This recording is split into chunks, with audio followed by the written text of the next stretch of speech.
Air raid sirens began sounding across northern Israel within seconds of the first radar alerts. Civil defense networks activated across the Haifa region, sending residents toward shelters as tracking systems detected ballistic objects moving across the eastern Mediterranean airspace. Those alerts pointed toward one of the most sensitive industrial zones in Israel, the Haifa Bay energy complex. Within that industrial corridor sits the Bazan oil refinery, the largest refining facility in the country. It processes crude oil into gasoline, diesel, jet fuel, and petrochemical feedstocks used across the Israeli economy. Tank farms, pipelines, cracking units, and storage terminals spread across the coastal plain just north of the port. Shortly after the alerts, Israeli defense systems began engaging incoming projectiles. Missile defense networks in the region operate through several layers. Long-range ballistic threats are normally intercepted by the Arrow system, while medium-range threats can be engaged by David's Sling, and shorter-range rockets are handled by Iron Dome batteries. Tracking data indicated that the incoming weapons were not short-range rockets. They were ballistic missiles. Iran later claimed that the strike involved the Kheibar Shekan missile, a solid-fuel ballistic missile developed by the Islamic Revolutionary Guard Corps. The weapon was first publicly revealed in 2022 and has been presented by Iranian officials as part of a new generation of missiles designed to reach regional targets with shorter preparation times and higher maneuverability during the terminal phase of flight. Ballistic missiles follow a different attack profile than cruise missiles or drones. After launch, the missile accelerates rapidly and exits the dense lower layers of the atmosphere. It then travels along a high-arc trajectory before descending at extremely high speed toward its target. Intercepting such objects requires tracking systems that can calculate trajectory, speed, and impact point within seconds. In northern Israel, that calculation immediately raised concern among defense analysts. The projected impact area overlapped with Haifa Bay. The location matters because the Haifa Refinery complex sits close to several critical systems at once. It is adjacent to Israel's main Mediterranean port in the north, connected to national fuel distribution pipelines, and surrounded by petrochemical storage facilities that contain large volumes of combustible materials. Even a limited strike in such an area can create cascading effects. Industrial fires can spread between storage tanks, pipelines can rupture, power systems that support refining operations can shut down. In heavily concentrated industrial zones, the physical damage from a missile impact is only one part of the risk. The secondary effects often determine the true scale of disruption. Initial reports following the alert cycle focused on two questions. First, whether Israeli air defenses intercepted the incoming missiles before impact. Second, whether any warheads reached the refinery infrastructure itself. Iranian sources claimed the strike successfully hit the refinery area using Kheibar Shekan missiles. Israeli authorities confirmed missile launches toward the north, but initially provided limited detail on the extent of damage within the Haifa industrial zone. This uncertainty is typical in the early phase of high-speed missile exchanges. Information emerges slowly as military sensors, satellite imagery, and emergency response teams begin verifying what actually occurred on the ground. Yet one fact was immediately clear to analysts watching the situation. The choice of target was not random. The strike was aimed at one of Israel's most important energy nodes. That decision signals a shift away from symbolic military targets towards something far more consequential: energy infrastructure. The Haifa refinery complex is not just an industrial facility. It sits at the center of Israel's domestic fuel system. Refineries convert crude oil into usable fuels. Gasoline for cars, diesel for trucks and buses, jet fuel for aircraft, heating fuels, and the chemical feedstocks used in plastics and industrial production all originate from refining processes. Without functioning refineries, crude oil cannot be directly used by an economy. Israel operates two main refineries. One is located in Haifa Bay in the north. The other is in Ashdod on the southern coast. Among the two, the Haifa complex is the larger and historically more important facility. The refinery has a processing capacity of roughly 197,000 barrels of crude oil per day. That output feeds a large portion of Israel's domestic fuel demand.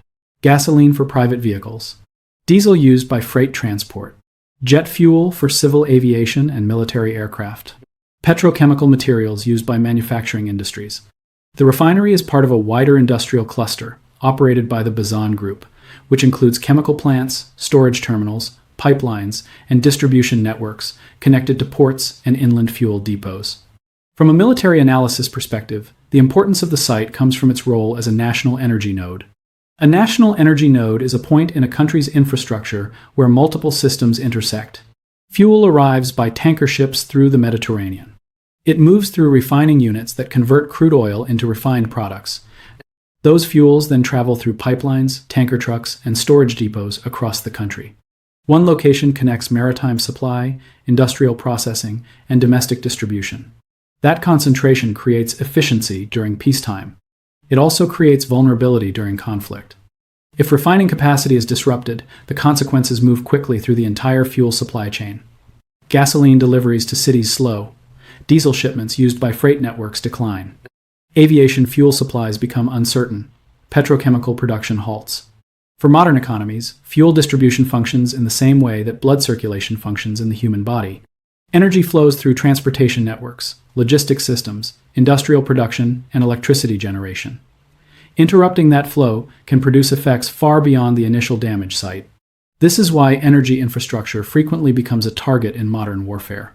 The logic behind such strikes is strategic rather than tactical. Destroying a refinery does not defeat an army directly. Instead, it weakens the systems that support the economy and military logistics over time. Fuel powers armored vehicles. Fuel powers aircraft. Fuel powers supply trucks, moving equipment and personnel. Fuel also powers civilian transport networks and industrial production. In other words, fuel supports both the military system and the civilian economy simultaneously. That dual role makes energy infrastructure one of the most sensitive assets in any country. For Israel, the Haifa Refinery carries additional geographic significance. The complex sits near Haifa Port, one of the country's major maritime gateways. Tankers delivering crude oil can unload relatively close to the refining facilities, reducing transportation costs and logistical complexity. Pipelines and storage terminals surrounding the refinery allow refined fuels to move quickly into national distribution networks. This means a large share of Israel's fuel supply passes through this northern energy corridor before reaching consumers. Attacking such a node sends a strategic signal. It demonstrates the ability to threaten not only military bases, but also the infrastructure that supports everyday economic activity. In the context of the Iran-Israel confrontation, the symbolism becomes even clearer. Both countries possess long-range strike capabilities.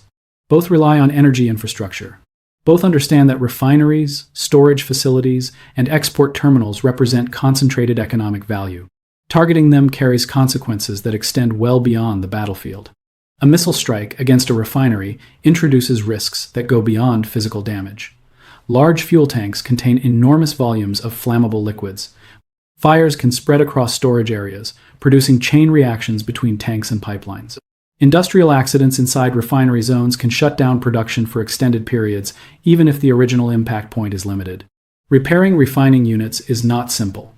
Cracking towers, distillation columns, and chemical processing units require specialized components and technical crews. Replacing damaged systems can take months. For analysts studying infrastructure warfare, the implication of such a strike is straightforward. The refinery itself becomes only one piece of a larger strategic calculation. What matters is the signal behind the target. Energy systems are now part of the battlefield. The missile Iran claimed to use in the strike belongs to a newer category of ballistic weapons developed over the past decade. Its name is Kheibar Shekan, which translates roughly to fortress breaker. The missile was unveiled publicly by Iran in 2022 and is operated by the Islamic Revolutionary Guard Corps Aerospace Division. It forms part of Iran's expanding family of solid-fuel ballistic missiles designed to reach targets across the Middle East. The first technical characteristic analysts examine is range. Kheibar Shekan is believed to have an operational range of roughly 1,400 to 1,500 kilometers. That distance places nearly the entire eastern Mediterranean region within reach of launch sites inside Iran. From western Iran, a missile with that range can reach Israel. From deeper inside Iranian territory, the same missile can reach U.S. bases across the Persian Gulf, Iraq, and parts of the Arabian Peninsula. Range alone, however, does not define a missile's strategic value. The propulsion system matters just as much. Earlier generations of ballistic missiles often relied on liquid fuel engines. Liquid fuel systems require preparation before launch. Tanks must be filled with propellants, fueling vehicles must be connected, and crews must complete several steps before ignition. That process can take hours. Solid fuel missiles operate differently. Their propellant is stored directly inside the missile body. Once the launch order is given, the missile can fire almost immediately. There is no fueling stage required before launch. This reduces preparation time and increases survivability. A missile that can launch quickly is harder to detect and destroy before it leaves the ground. Iran has invested heavily in solid-fuel missile development precisely for this reason. Mobile launch vehicles carrying solid-fuel missiles can disperse across large areas and operate with shorter preparation windows. The next characteristic analysts examine is warhead behavior during the final stage of flight. Traditional ballistic missiles follow predictable paths after re-entering the atmosphere. Their trajectory becomes relatively stable during the final descent toward the target. Newer missile designs attempt to complicate that predictability. Kheibar Shekan is believed to use a maneuverable re-entry vehicle. During the terminal phase, the warhead can adjust its flight path slightly as it descends. Even small changes in direction force missile defense systems to update interception calculations in real time. Missile defense relies heavily on prediction. Radars detect the incoming object and calculate where it will be several seconds into the future. Interceptor missiles are then launched toward that predicted point in space. If the incoming warhead changes course during the descent phase, the intercept calculation becomes more difficult. This does not make interception impossible, but it reduces the margin for error. Israel's air defense network is designed to counter several types of missile threats. The country operates a layered system built around three main interception platforms. Iron Dome handles short-range rockets and artillery. David Sling addresses medium-range missiles. Arrow systems are designed to intercept long-range ballistic missiles outside or near the edge of the atmosphere. Each layer protects against different speeds, altitudes, and trajectories. Ballistic missiles like Kheibar Shekan are normally handled by the upper layers of this network, particularly the Arrow system. When multiple missiles launch simultaneously, the situation becomes more complex. Air defense systems must track each incoming object separately, allocate interceptors, and ensure that defensive resources are not exhausted by the attack. Missile warfare, therefore, involves two simultaneous calculations. The attacker seeks to ensure that enough warheads reach the target. The defender attempts to intercept enough of them to prevent damage. Iran's missile development strategy reflects that logic. Instead of relying solely on a small number of extremely advanced missiles, Iran has built a large and diverse missile arsenal. Different missile families carry different ranges, warhead types, and launch platforms. The purpose of this diversity is to complicate defensive planning. Missiles may arrive from different directions. They may travel at different altitudes. They may launch in waves or in coordinated salvos. Each variation increases the complexity of interception.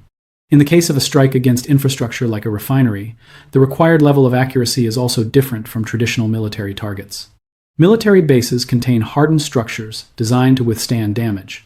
Energy infrastructure often does not. Refinery systems include pipelines, storage tanks, pressure vessels, and chemical processing towers. These structures are vulnerable to blast effects and fires. Even a single successful warhead can disable key components inside a refinery complex. For analysts studying missile strategy, the focus is therefore not only on how many missiles launch. The focus is on what type of targets they are designed to threaten. In this case, the target was not an airbase or a military command center. It was an energy facility. That choice reveals a different strategic objective: pressure on national infrastructure. When energy infrastructure becomes a target in a conflict, the strategic consequences extend far beyond the immediate damage site. Missile strikes against refineries are not only about destruction, they are signals. They communicate reach, capability, and intent. In this case, the message is directed at several audiences at once: Israel, regional actors, global energy markets. From a military perspective, the strike introduces a new layer into the Iran-Israel confrontation: infrastructure warfare. Infrastructure warfare focuses on damaging systems that support a country's economy and military operations. Instead of targeting frontline forces directly, attacks concentrate on the logistical networks that sustain national power. Refineries sit near the top of that list. Without refining capacity, crude oil imports cannot be converted into usable fuel. Gasoline distribution slows, diesel supply tightens, aviation fuel production becomes uncertain. Military logistics rely heavily on refined fuels. Armored vehicles require diesel. Combat aircraft require jet fuel. Transport vehicles, moving equipment, and personnel require gasoline and diesel. Energy systems therefore act as a backbone, supporting both civilian life and military capability. Disrupting that backbone can produce cascading effects. Even limited damage can interrupt refining operations long enough to force a country to rely more heavily on fuel imports or emergency reserves. Storage depots may supply the system temporarily, but extended disruption introduces logistical stress. Repair timelines for refinery infrastructure are often long. Large distillation towers, catalytic cracking units, and petrochemical processing systems are specialized pieces of equipment. Manufacturing replacements can take months. Installing them requires skilled technical teams and safe operating conditions. In wartime environments, those repairs become even more complicated. Beyond Israel, the strike carries implications for regional escalation. Energy systems exist throughout the Middle East. Iran operates large refining and export infrastructure along the Persian Gulf.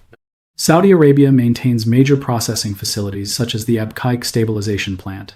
The United Arab Emirates, Kuwait, and Qatar also depend on energy export terminals that concentrate large volumes of oil and gas in specific locations. This concentration creates vulnerability. The 2019 drone and missile attack on the Saudi Abqaiq facility demonstrated how strikes on energy infrastructure can temporarily remove millions of barrels of oil from global markets within hours. When analysts observe a refinery strike in one country, they immediately consider the possibility of reciprocal targeting. If infrastructure becomes part of the battlefield, the list of potential targets expands dramatically. Fuel storage terminals, export pipelines, refineries, petrochemical plants, offshore loading facilities. Each of these assets represents both economic value and strategic leverage. Another layer of consequence appears in global energy markets. Oil prices respond not only to physical supply disruptions, but also to perceived risk. Traders monitor conflicts in energy-producing regions closely because infrastructure damage can reduce production or threaten transportation routes. The Middle East remains central to global energy supply. Large volumes of crude oil pass through maritime choke points, such as the Strait of Hormuz and the Bab el-Mandeb Strait. Tankers move between production fields, export terminals, and global shipping lanes. Any conflict that begins targeting energy infrastructure raises concerns that these routes could eventually be affected. The result is volatility in energy prices, shipping insurance costs, and strategic reserves planning by major consuming countries. For governments watching the situation, the refinery strike therefore signals more than a single attack. It reflects a shift in the type of assets considered legitimate targets. Military bases represent one category of targets. Energy systems represent another. The second category carries broader consequences because it links military escalation with economic stability. When energy nodes become part of the battlefield, the conflict begins to affect the daily functioning of entire economies. That is why analysts often pay closer attention to infrastructure strikes than to individual military engagements. Battles can shift front lines. Infrastructure attacks reshape the systems that support national power. And once those systems enter the conflict, the scope of escalation becomes much harder to contain.